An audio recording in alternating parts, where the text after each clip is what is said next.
International connectivity, global trends, go local. Sunday evening at 7 on NDTV Profit.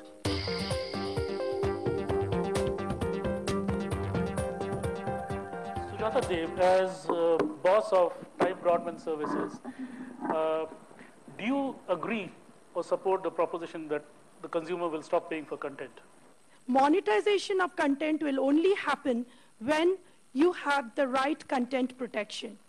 If you cannot protect the content, now www, that is the internet world, is pretty unguarded domain where protection doesn't happen. Anyone can download whatever he likes, and then there is a model where you could, just pass on the content without proper monetization.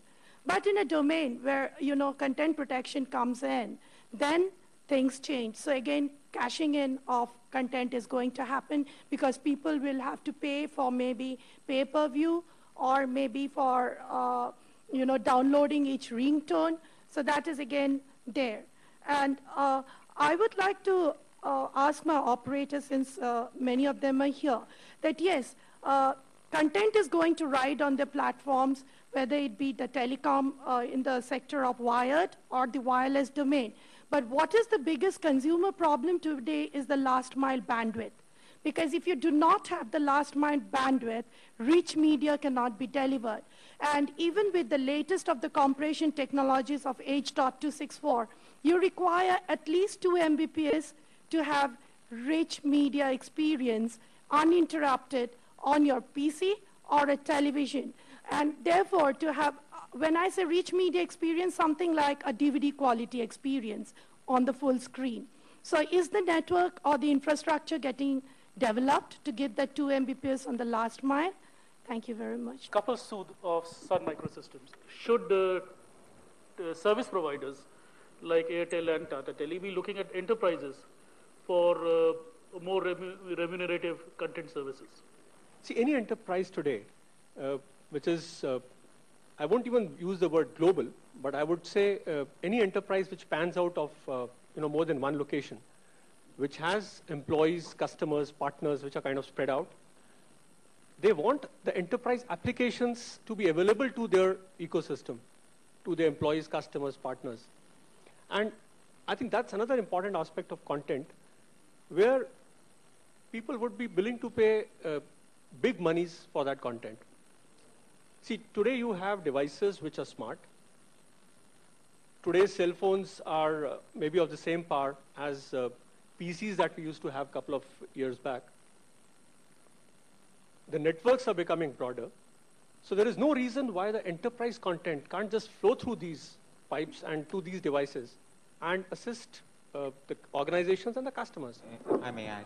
Yes. So I just want to drive home a point. Especially it'll be relevant for you guys who are budding entrepreneurs. Content side, if you have the expertise in this value chain, there are a number of applications that are required that no possible provider can ever provide.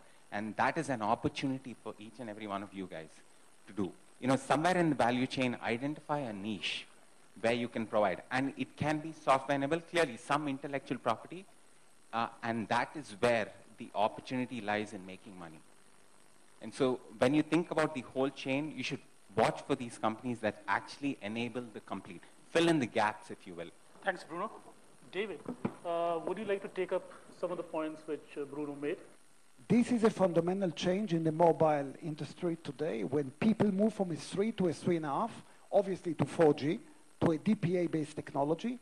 Suddenly, all over Europe and Asia are now opening the mobile network to the internet.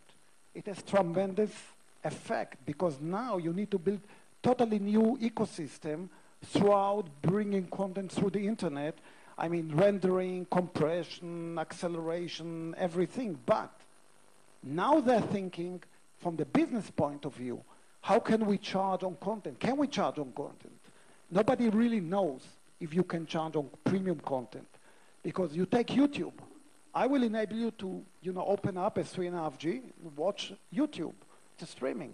So I'm providing you a lot of bandwidth. Are you going to pay? Because up to now, you have been only a flat rate subscription customer. So everyone in the mobile is used to pay flat rate for minutes, etc. Suddenly, I'm enabling you YouTube, so, or Sling, even Sling models, the Slingbox model. Eventually, I'm going to disrupt my resources in the network. What should I do? Should you pay more? Should you pay less? So premium content in the mobile environment is a totally new player. There's a lot of interruption, business interruptions throughout this environment, but I would like to stress that we need to analyze the mobile market, which is totally different, and the fixed line market, which is totally different. Both have their own challenges.